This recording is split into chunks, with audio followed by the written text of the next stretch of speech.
guys, my name is Robert White. I am in the Introduction to Robotics class, and this is my video for my first test. It will consist of how to start designing your own program to control robots such as this very awesome Fanic here.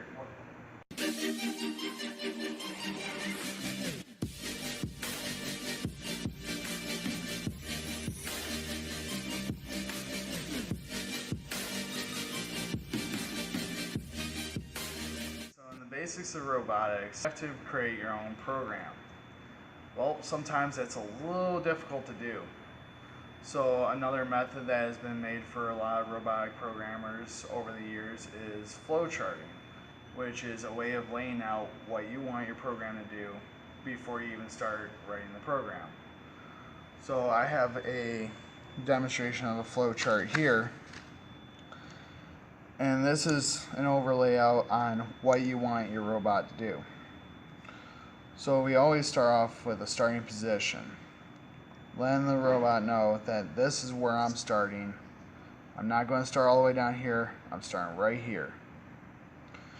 Then for my specific robotic program, I wanted to initiate the robot. I want the robot to check itself, make sure that it's fully functioning before it does anything else. So it's going to go to a subroutine for initiate robotic systems, which comes to this small program. Again, I want it to start off at a specific spot, all the way at the top. So it's going to go through start, then it's going to check all of its settings. Then it's going to ask itself, are all the settings correct, and are all the variable speeds correct? If yes, go to a save point that is predetermined by the robotic programmer at the robot. If it is not all correct, it's going to go back up to the top and check again. It'll sit in this loop until everything is correct. Then it's going to go to its save point. Then it'll end the subroutine and come back here. Is the robot system okay? If yes, it can continue through the program. If no, it's going to come back up and go back to the subroutine and do it all over again. So once it goes to its safe position, now it's in idle. It's waiting for a part to become present. So it's going to ask itself, is there a part available? No? Alright, come back up, check it again. And it's going to sit in this little loop over and over and over again until finally a part shows up. When a part does show up, it's going to go to the pick up and move it subroutine command, which comes over here. Go to start. It's going to open up its gripper. It's going to reach down and pick up the part. And it's going to place the part to a predetermined location. And then it's going to end the subroutine. Once it ends the subroutine, it comes back up to the main program, and it's going to ask itself, are there 5 parts in the box? If yes, it's going to go home.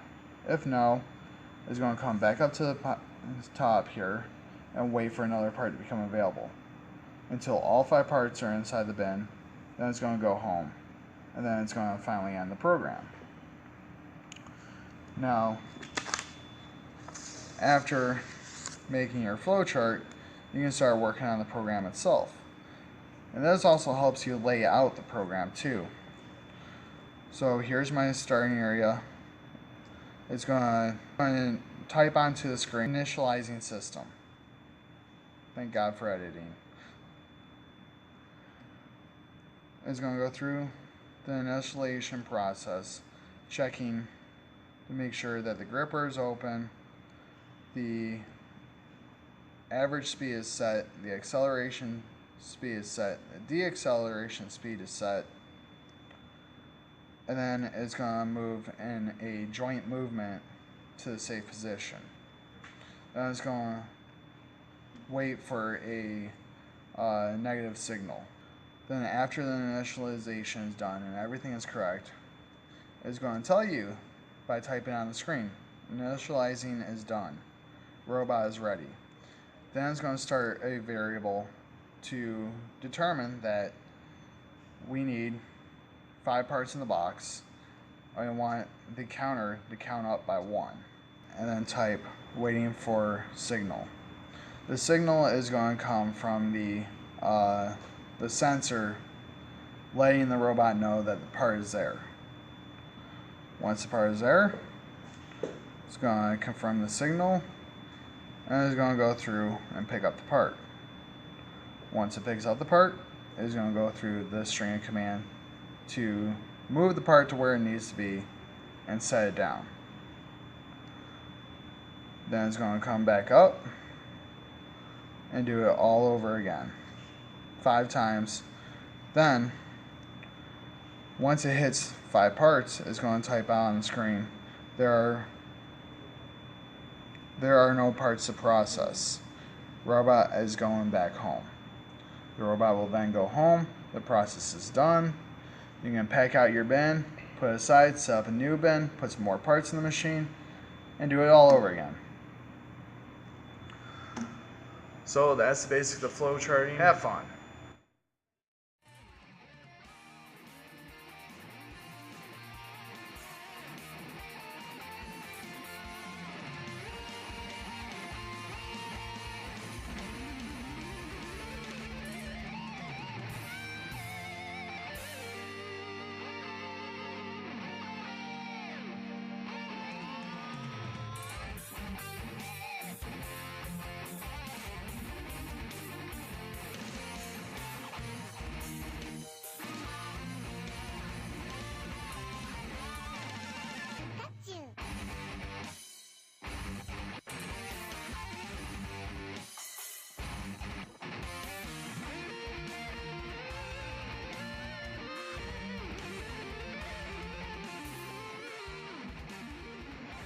Yeah.